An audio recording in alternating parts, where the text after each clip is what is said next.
Well, I do love writing historical fiction because I get to teach, but I get to do it sort of in a sneaky way. Yeah. I always think about it like sneaking, like chopped spinach and spaghetti. The kids don't quite know that they're eating vegetables, but they're eating something healthy.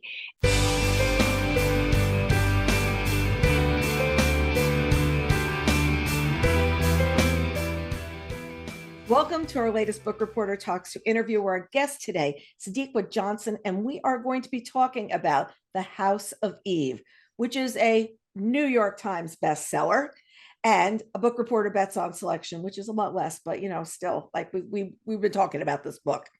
I have been looking forward to reading this book since I finished Yellow Wife, which was her first book. And I immediately said, what is this woman going to do next? I want to see it. And at the time, it was her first foray into historical fiction. She says, I like this. I'm going to write another one. So I was really ready. A reviewer, Pamela Kramer, says Sadeqa Johnson's The House of Eve focuses on 3 years in the lives of two young but very different Black women. It is touching and informative, but also detailed and carefully researched. So we've talked before. Welcome back, Sadeqa. It is so nice to have you here with us. Oh, it's so good to be here. Thank you again for the invitation. So every book has something that's the springboard to get it started. And for yours, I do know the backstory, which was interesting. So let's start with that because I think it'll give readers, it's in your author's note at the end, a little bit of like, oh, this is why I don't want to touch on the story. Yeah. Well, after I finished Yellow Wife, as you mentioned, that was my first historical fiction. And I knew that it was the best that I had to offer. Like I just knew it literally why, literally, literature wise, because I have three wonderful kids. So I can't say, my absolute best, but literature wise, I knew Yellow Wife was my best. And the question that kept going through my head was, how do you better your best? And that was a little bit scary. So I was sort of working and writing and playing around, and I kept getting this one particular character, and her name was Ruby. And I knew that she was smart. I knew that she was 15. I knew that she had a body shaped like a Coca-Cola bottle, right? Like the old Coca-Cola bottles. And that when she walked through the streets of North Philadelphia, she was catcalled by grown men. So I knew she was in sexual danger. But I also knew that she had a mother who wished she had never been born. And that sort of made me think about my own family history. My grandmother told me that she was the black sheep of our family. She got pregnant with my mom at 14 and she had her at 15. It was the early 1950s. She was unmarried. There was no husband in sight.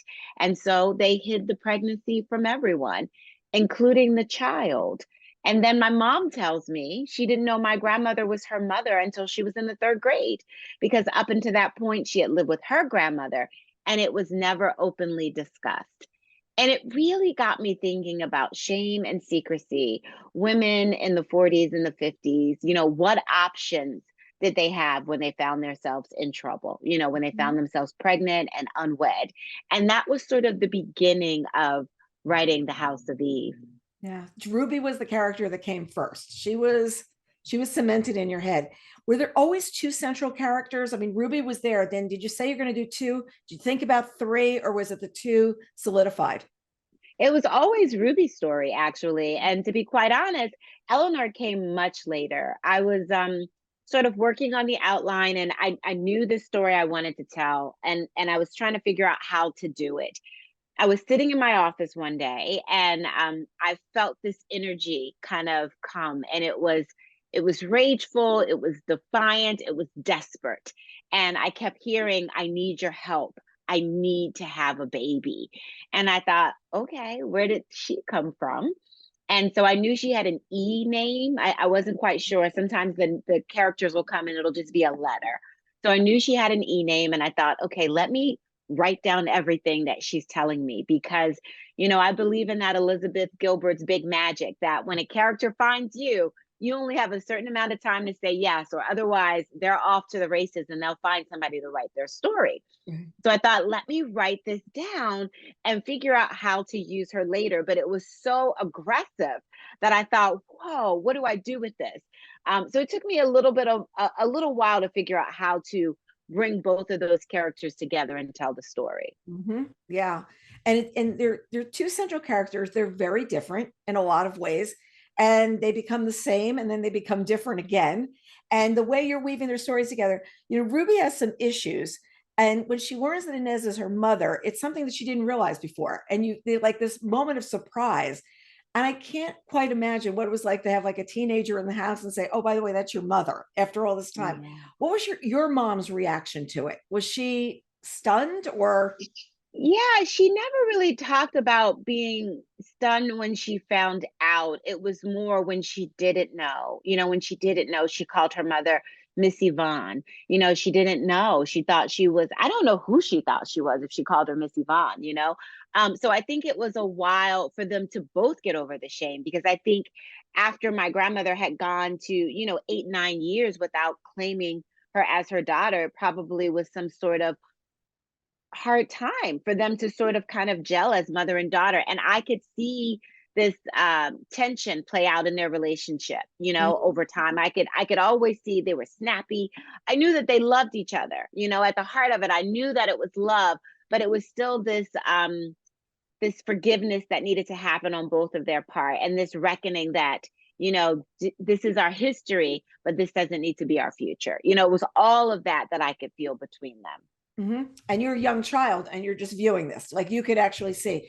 And is your grandmother still alive? Is she still alive? No, my No. grandmother passed on. And, Yeah. and is your mom still alive? Yeah, my mom is still here. So when you started writing this, were you talking to her about it and what her feelings were as being the Ruby? Yeah, well, I was always sort of poking around in her history and asking her questions about growing up in North Philadelphia. And she's and her big joke is, "You're gonna have to pay me for this information, Sadeqa." So that usually is the joke between us when I'm poking around in her history. Yeah. Well, it's funny. I told the story before, so the listeners may already know it. My mother's father was the only one who came to America. And my mother went and visited the entire family in Italy and never asked why he left. And I was like, why did you not ask that question? So my mom sadly passed away last summer, but my boys have gone, we're going and we're asking the question. They said, because everybody else still lives there in the same village. And we're like, what happened? And my son goes, we're going to go find out. That's our family trip. And I was like, okay. But I see that I've done this before. The family trip becomes I'm paying for everything. And all of a sudden we're on like a much bigger trip. Like while we're there, let's go to Provence. You know what I mean? Like I could just say we're going to go. Like the cabin on the QE2 became a suite. Like I know how that goes. I really do. Yeah. So did you write all of Ruby before you started writing Eleanor, or were you just partially into it? So the way this was my first time writing from two different perspectives. And I sort of got the idea I read Lisa Wingate's book, Before We Were Yours. And I remember she was going every other chapter. So when I read, I'm reading for craft too. I'm trying to learn in addition to being entertained. And I thought, wow, she's going back and forth between the two characters. It's working. I could read 2 chapters a night, put it down, and then come back to it. So I said, maybe I'll try that. But I couldn't, in the beginning, I was like, well, how do you do that? So what I decided was I would write all of Ruby, part 1, because that would keep me in her world and I could sort of see things unfold and shape for her. And then at the end of part 1, I would push her aside. And then I would write Eleanor from the beginning to the end of part 1. Then I would take those 2 parts and I would read them and sort of figure out what the entry point was. And I always think of it like braiding hair. I have 2 girls, so hair is a thing in our family. So braiding hair is the first analogy that comes to my head. And so I would take their stories and sort of overlay it like you braid hair, making sure that it was neat and that, that it sort of fit, where I'm telling 2 different stories, but you see the similarities as we move through the story with them. Yeah. And was Ruby easier to write than Eleanor once you got started, or did Eleanor come along?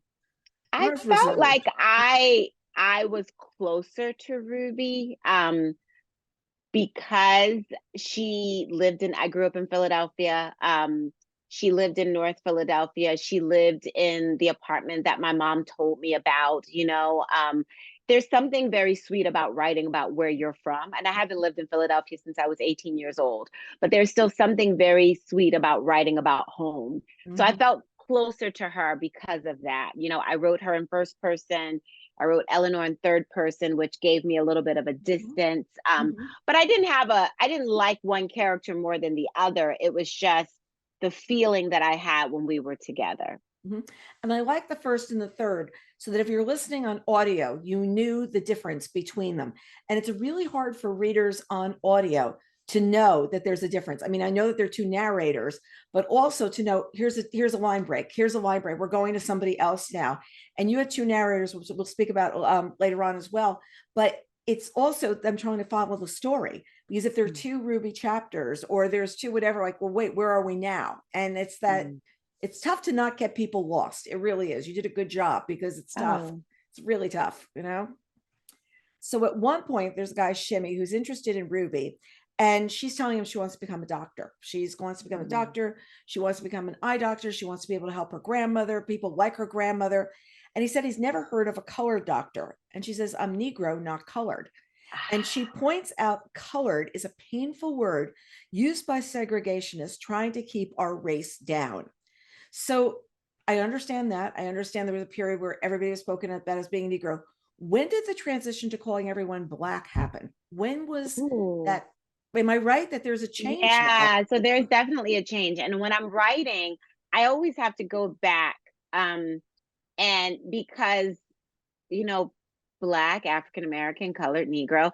It depends on what time period you're writing about. So that's part of my research. Yeah. As I research, I'm also looking at language.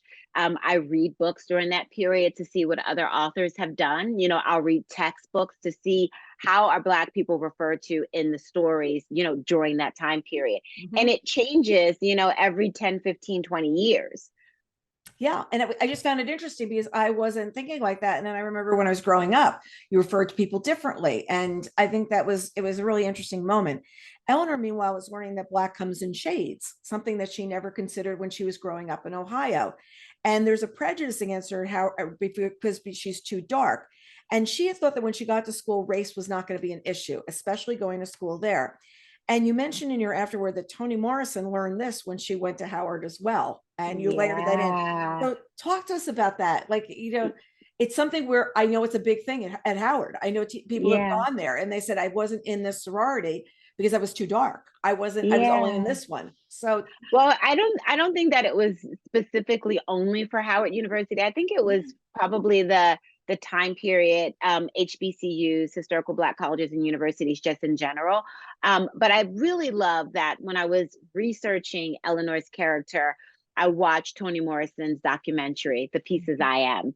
And she said that when she grew up in Ohio, she said everybody sort of was together. She grew up with Germans and Poles and Irish and Italians, and everybody was just trying to make it. And mhm. it wasn't until she got to Howard University's campus in the 1950s that she realized that Black people separated themselves by color. And this was a very real thing.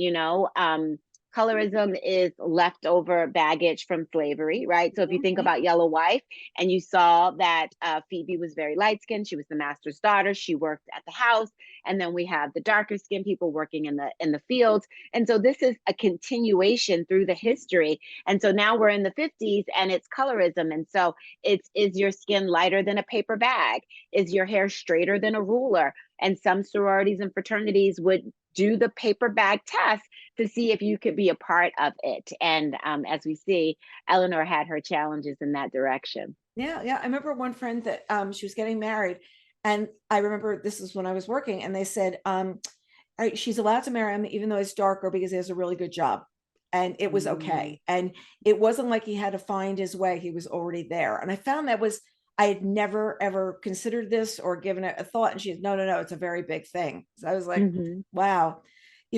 Eleanor, though, is thus charged with having to be better even among her own race. Like she felt like she had to be better. And she sees herself as less, that she'd never seen herself as before. And now her pregnancy is seen as a way to nail a husband. And Mm. meanwhile, coming from love.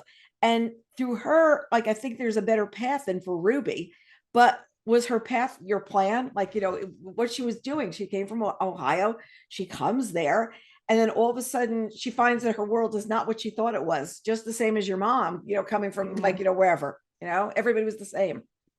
Well, I was pretty clear of the story that I wanted to tell, but I was having a hard time figuring out how to tell the story. And the story that I wanted to tell is to answer the question, what if my grandmother had other opportunities? What options were available to her in the 1950s when she found Mhm. herself unmarried and pregnant? And what I found was that there were these maternity homes for Yes. girls that they Yes. can go to have a baby, and that they could go back home like it never happened, right? But it wasn't as cut and dry as that.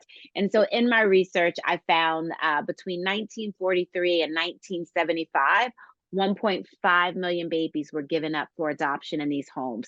They were forced adoptions in a lot of cases. Sometimes the girls knew what they were going to the home for. Sometimes they didn't. Sometimes they went to give up their baby and changed their minds. And when they changed their minds, they were coerced, they were forced, they were told that if they didn't sign the papers, they could go to jail, that they were psychotic, that they had issues, that they were unfit to raise these children. And when I continued to dig, I found that most of these homes were largely for white women. Mhm. And this was before IVF. And so, if there was a married couple that wanted to have a baby, this was the best way to do it in secrecy. No one would know. It was sort of that way of adoption. Mhm. But that wasn't the story I wanted to tell. I Mhm. wanted to tell the story from a Black woman's perspective. And so when Eleanor came into the story and she marries into this very upper echelon, Black family that could trace their roots and their money back 3 generations. William is the third generation doctor in his family. They were doctors and lawyers and judges. And I thought, well, where else would she meet them but at Howard University, which Mhm. was a premier college for historical Black college and university.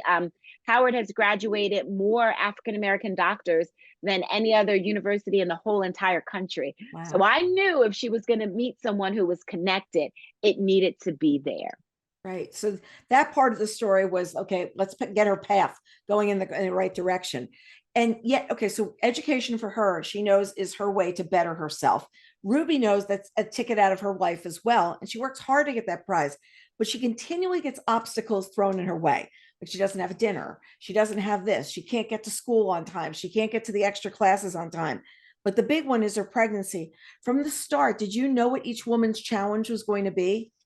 Hmm. I knew what each woman's challenges was going to be. I just wasn't sure what the outcome was going to be. I had an idea, but I left a little space for them to sort of tell me as we went along the journey. Mm-hmm. And I don't want to give too much away because there's a lot that the readers are going to unfold as time goes on. It's like hard to talk about a book where there's so much that happens, but I Yeah. don't want to give this stuff away. But Eleanor's job involves research, and it's something that she loves, but in it, she discovers things about history that surprise her.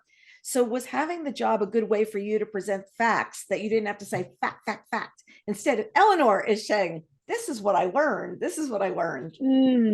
Well, I do love writing historical fiction because I get to teach, but I get to do it sort of in a sneaky way. Yeah. I always think about it like sneaking, like chopped spinach and spaghetti. The kids don't quite know that they're eating vegetables, but they're eating something healthy. And so that's the way I think of writing historical fiction. But really, Eleanor's job working at the library sort of happened by accident. It wasn't something that I had planned. I've always been a lover of the library, so I gravitate towards anything, that way. But I think the biggest discovery that I found in sort of figuring out where Eleanor was going to work and how she was going to move through Howard was the discovery of Dorothy Porter Wesley, Mhm. which is Eleanor's boss in the story. She is an archivist at Howard University. She was a real life person who I discovered, and I thought, oh my gosh, not enough people know who this brilliant, talented woman is who gave so much to our culture and our history. And so she needs a spot in my story. And so, for those who don't know, Dorothy Porter Wesley was an archivist and a librarian. She spent over 40 years amassing the largest collection of Black artifacts, articles, letters, poetry, poems, pamphlets, photography, records, anything that she could get her hands on. She was known as the shopping bag lady because she would go in people's basements and root around in dusty attics. And she said that she could always find something that the untrained eye wouldn't see. She could find those little treasures. And she didn't have a lot of money to amass this collection, but she had friends everywhere. So people were constantly gifting and sending her things. Her collection, as she called it, her collection, is housed at the Moreland Spingarn Research Center at Howard University. She also had a issue with the Dewey Decimal System because as she was classifying all of these pieces, she realized that the Dewey Decimal System only had two sections, one for slavery and one for colonization. And she said, Dewey Decimal System be damned. And so she came up with her own system that made more sense to qualify all of her works and findings. Wow. Well, and you talk about somebody you really do want to pay tribute to simply because of this is what she did. And to tell a story instead of what the narrative has been for years, here's the true narrative of what's going on. And it's sort of what Eleanor is having this moment of understanding her history at the same time as she's in a place where she feels a little bit different. She's got this great boyfriend that is a little bit different as well. And it's like he's wealthy. She's coming from a different place. How does she talk to her parents about him? They end up, getting married. It's nothing that you don't tell quite quickly in the book, but what does his mother really feel about her all the time? And what is, she had other plans for him and she's very, very clear about it. So yeah, I think the mothers in the story really reflect all sides of motherhood. My agent and I were talking yesterday, and she said one of the things Sadeqa always writes about is love and mother-daughter relationships. Motherhood is very central to my books. And I think with The House of Eve, one of the things that I really wanted to do was to show motherhood in all its sides, right? Like, because I'm convinced now that all mothers are really doing the best they can in that moment. And it might not feel like that for the child. It might not look like that to other people, but in that moment, that is the absolute best that she has to give to her child.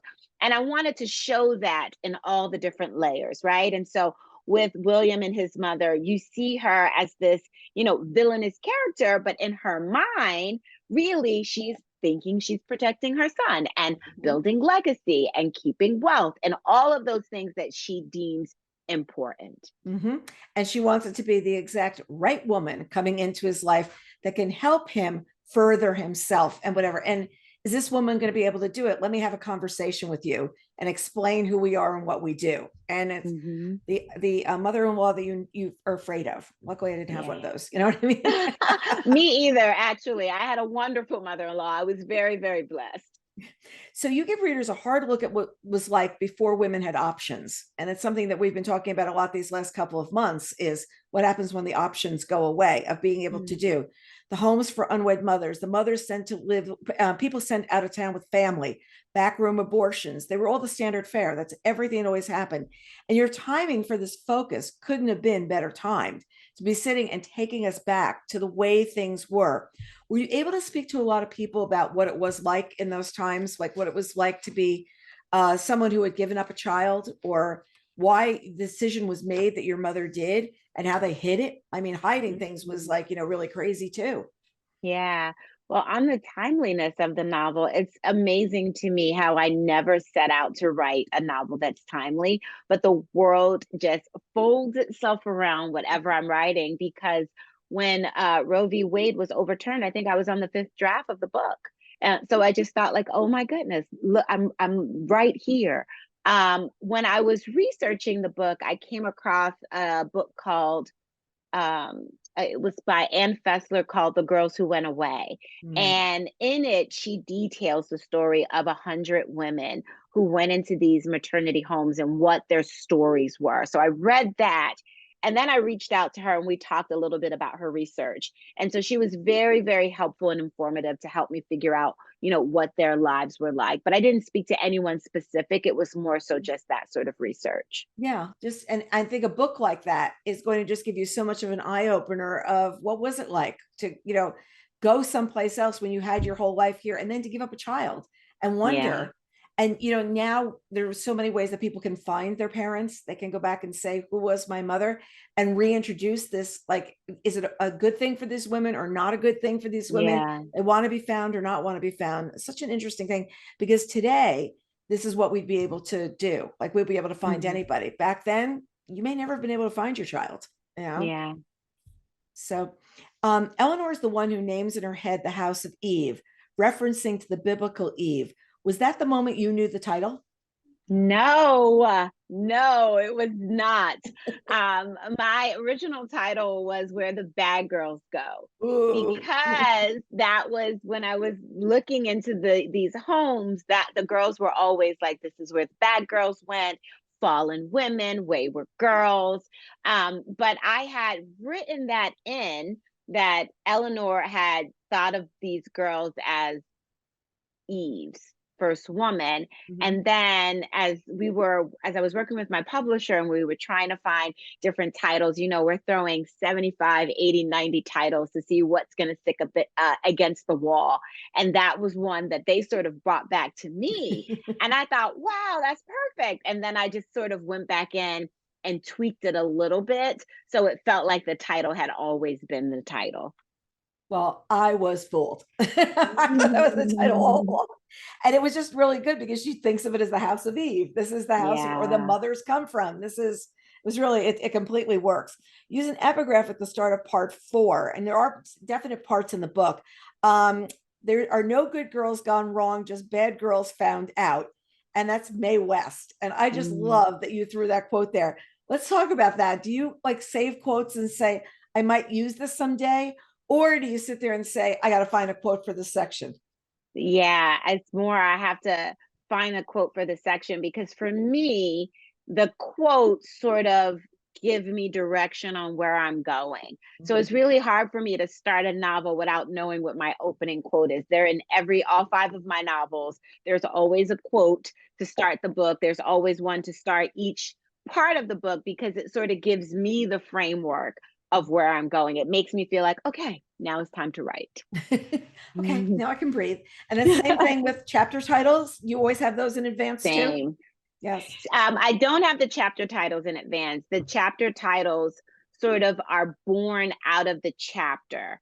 But I have to have I have to have a chapter title in order to sort of it keeps me organized and it also I don't know, I guess I'm telling little stories within a big story. So Mhm. everything has to have the right framework around it for me in order for it to feel like I can move on to the next thing. And what I'm going to suggest to readers is after you finish reading the book, go back and read the chapter titles. Because a lot of times when you're going into the chapter, you're not sure why it's there. But later on, you're going to see how clever the use of words of what's right, or let's see if I can find another one, cracks and crevices are. And you see how, and I like when people look, the author didn't do it for nothing. You didn't do this just because, oh, I think I got to come up with something there. There's a reason that word was there. There's a reason, and you may have changed them along the way and said, I want to make this something different. But I feel like people skip through those sometimes, and to go back and read the epigraphs, to go back and read the chapter titles, there's something clever usually there. There's something wry and there's a clue, but sometimes you don't get it and you have to go back and look. Yeah. Is that a good challenge for everybody? Yes, I love that challenge. I love it because I sat there, the Mae West quote, like, slayed me because it's like, oh, yes, look what that's, put into the middle of this book. You get readers to go back in time with your food references and your fashions.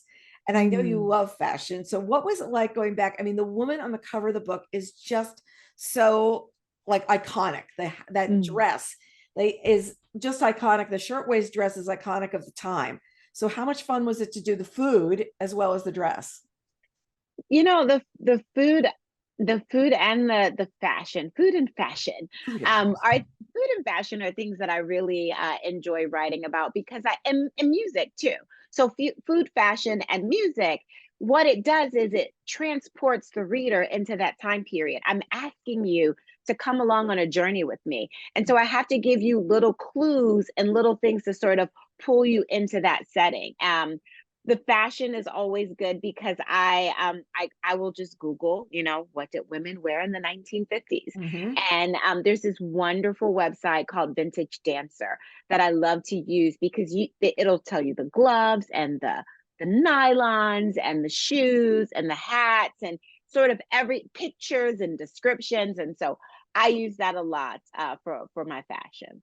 And I loved when Ruby went to the department store with her grandmother and or her aunt, and they were going in and they were going to buy her the stockings. And we don't think of it quite the same way anymore of what it was like to go shopping for things. I mean, I order a lot of things that get delivered here. I don't go Hmm. shopping quite the same way.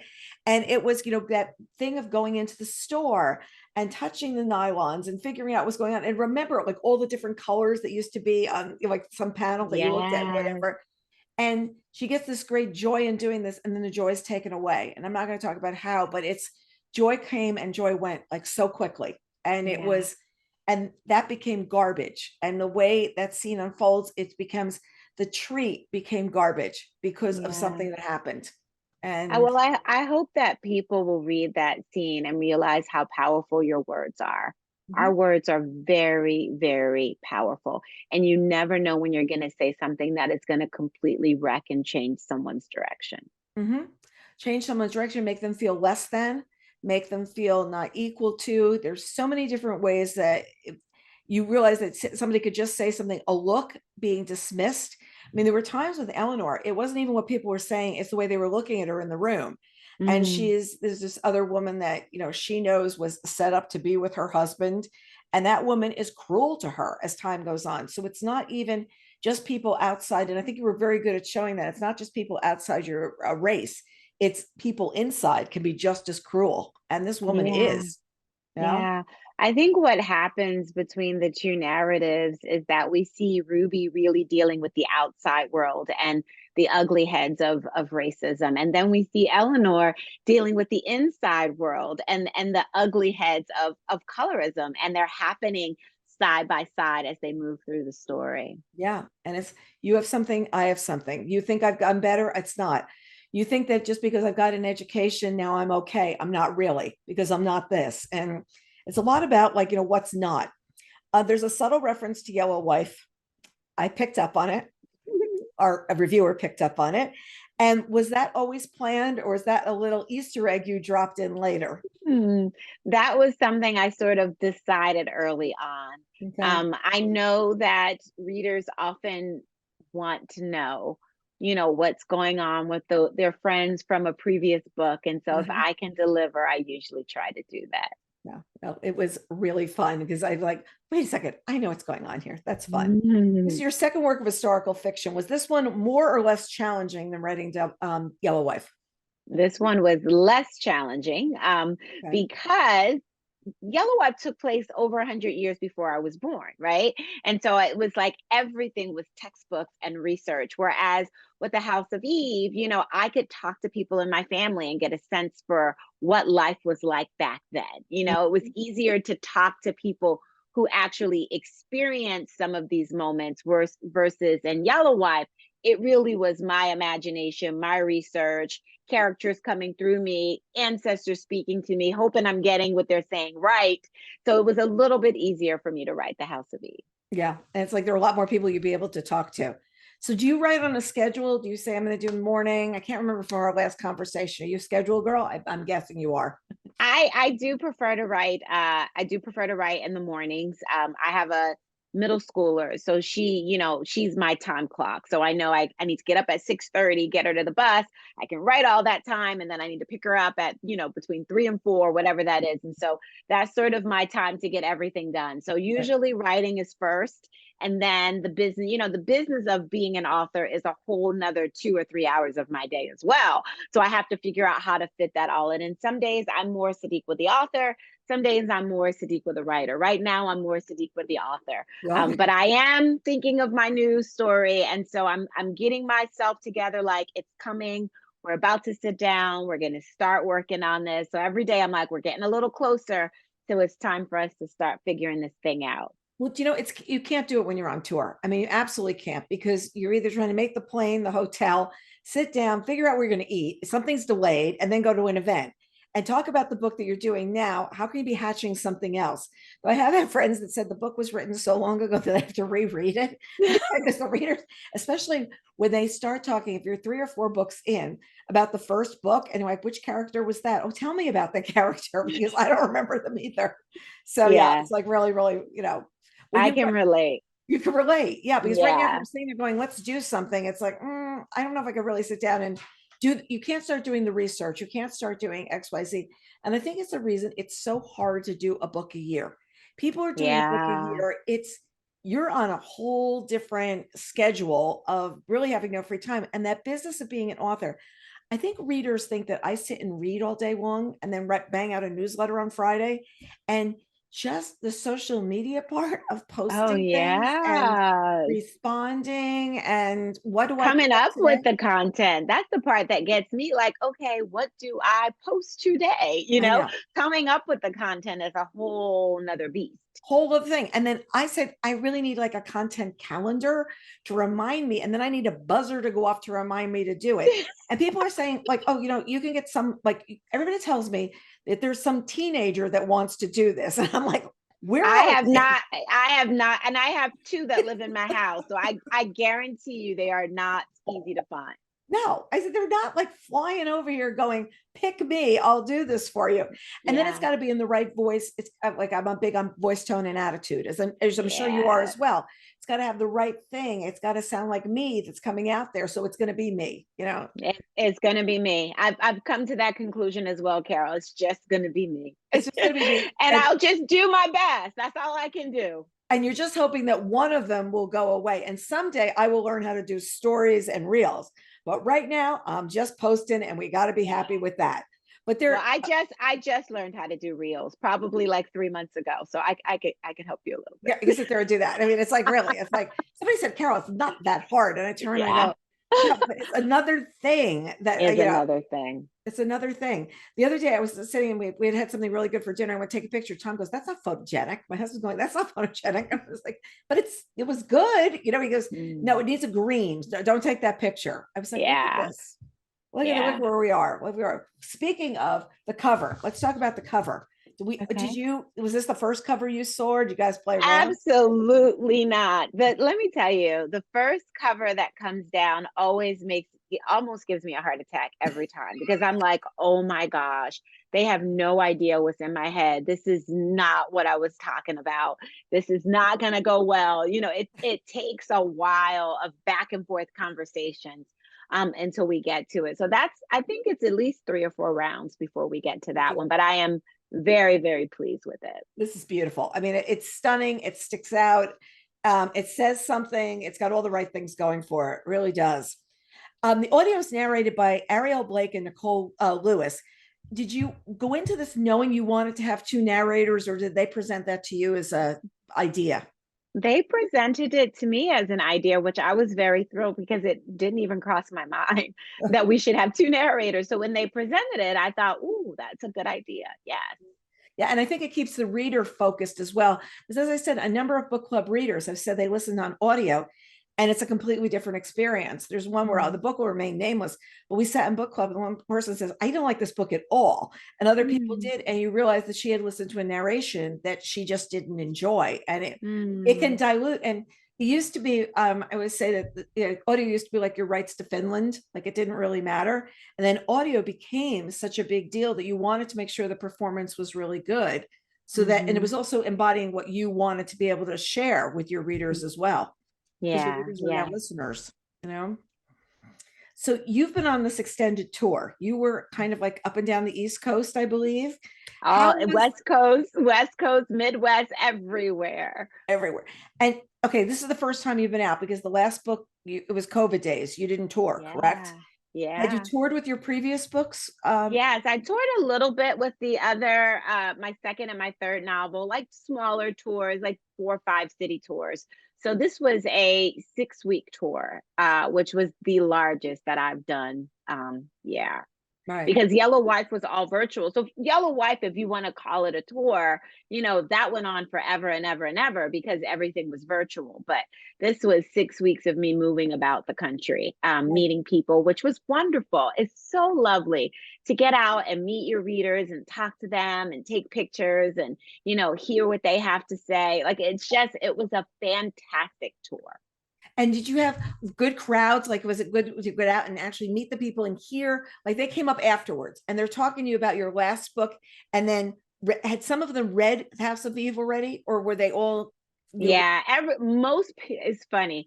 Like, I would say every audience, at least 70% have read Yellow Wife, every single audience. Wow. And I would say maybe 30 to 40% had already read The House of Eve, and then the rest had come to hear what I had to say and to get their copy and get a copy signed.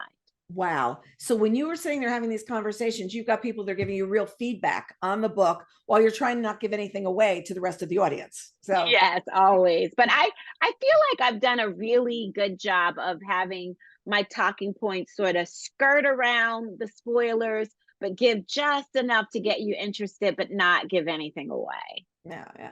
So did I miss anything? Did I miss anything about the book that you still want to talk about? Because I'm trying to figure out if there's any little other kernel. So I did all these folding down of pages and I was reading today. I just think it's so interesting the way you see both characters very vividly. You very much see what these girls, what these women were going through, both of them. And the sadness that Eleanor goes through a lot on a lot of different levels where everybody thinks she's got it made. And Yeah. I think you do a lot about talking about people who think we think people have it all, and what do they really, does anybody have it all? Yeah. Yeah. Out of And that, is it even possible? is it possible? Or do you make Yeah. your best all? Is that what you're going to Yeah. do? Is make the best of what you can do? Yeah, So that's it. Yeah. I mean, just personally, I try and live each day like it's the best. I personally try and think like, okay, well, today is the day. How am I gonna, make this my best? right. And if it yesterday didn't go well, it's behind us. Let's just keep on going and we'll see Start what over. happens You get next. to start over tomorrow. And and with the book, you've got something now, you've got two books, two pieces of historical fiction that readers can read about two different, very different periods of time, but read it through your eyes where storytelling has become such a fabulous way for you to convey what goes on. I Mhm. can't tell you how much I speak highly of both of the books. I recommend them umpteen times. I'm doing a presentation this week, and even though it's a February book, tough luck, you still get to hear about it. That's it. Tough luck. Well, thank you, Carol. I appreciate that. It's Such a definitely pleasure. it's a labor of love, but I don't know what else I would do if I wasn't doing this. So I'm really grateful that I get to tell stories. Even on the days it's tough, it's going to be the best Even day the next day. Yeah, because even on the days it's tough, just give me 2 days and I'll get past it. But even think about what you've learned about history and what you've learned by diving deep into history, and how much when we were in school it was really skirted at the top, and Yeah. how much I wish that classes and everything were done differently, because it's not about memorizing dates and battles. It's really truly not. It's what Mm-hmm. happened and where the cause and effect was later on. For years, in our geography class, we had like, Pedro goes to, like, he lives here, and this is and I could picture what Pedro was doing in his town and picture much more of what was going on instead of just reading this flat text about what was happening. Yeah, So yeah, Pedro was in Argentina. He was wearing his little, yeah. serape. I mean, I remember all this stuff. It was great. And I think it was a much easier way to learn. And I think that one thing that we're running into right now is because of all the outside noise that happens with teens, kids, up to about the age, I think it's up to about the age of 24. Like I'll Mm, use that, like probably Generation Z, like where it starts going back from there. The noise coming at them in the attention span is completely different. So I feel like reading a book like this gives them such a glimpse into what this yeah, time was like, far better than sitting and reading a history book that says this mm, is what happened in the 50s to this group of people. And I feel yeah, like layering in books like this, even into curriculum and things like that, would be a smart move, though no one wants to talk about, what happened with unwed mothers, but it's a part of our history and what absolutely. happened to people for years. And to not just sit there and say Roe versus Wade, forget what your opinions are on that, any side of the table. This is a story about what happened to women in this time frame, and these two women and what happened to them. And I just think there's something special about that to be blended into this so-called thing called required reading, because Yeah. nothing can turn kids off more than my son read a book every day. He was in middle school. He went to high school, got required reading, never read, never. Mm. Since then, I don't think he's picked up a book. Good gamer, but and every single day that kid's head was in a book. And then when you start to read dry things, you think that that's all the adult books. Yes, absolutely. Yeah, yeah. So here we go. This should be on required reading this summer. Yeah. For a whole group of students. And it's funny because every once in a while people will protest. And we had a big protest over some book that was Q4 of senior year. Kids were 18. I was like, okay, they're adults. All right. Number one. And number two, I said to the parents, let me just think about something else. Are you going to quiz them on their college textbooks? Are you going to look at the syllabus and say, I don't want you reading X or Y or Z? Because that's what that's next. So if you're Q4, that's what's next. Do you know every book your kid's reading in college? No. Do you have? No. I do ask only because I want to read along with him so we can have a conversation. So I have, for his English class, I have been saying, let me know what you're going to read because I'll read it too and we can talk about it, but not because I want to censor it, but more so I just want to have, I just want to have something we could talk about. When you have a son, you're just looking for a place to connect, right? The best place is in the car when they're in the passenger seat. That's the best because then you have a captive audience. He's on that. I have two sons. No. You can't get the real feelings out. Let's go for a ride. Yeah. So, look, such a pleasure. Can't wait to see what you do next. I'm thank you. What direction is she going to go in? And I figure it'll be a couple of years. Yeah. Well, I'm just starting. So we'll just see. We'll just let the universe does what it do. And I'll get back to you, but I'll be back to talk about it. Right. So we'll meet back here when it's done. And you're going to have another good day. In between, you're gonna have a lot of good days. A lot of good days. I love that. Between. I'm gonna start adapting that. I'm gonna have a lot of good days. Yeah. Thank you so much for joining us. It was such a pleasure to be back with you again. And to our viewers and listeners, we'll see you next time on Book Reporter Talks To. Remember, you can find us on YouTube to watch videos, podcast, wherever you listen to podcasts. Thanks again, everybody.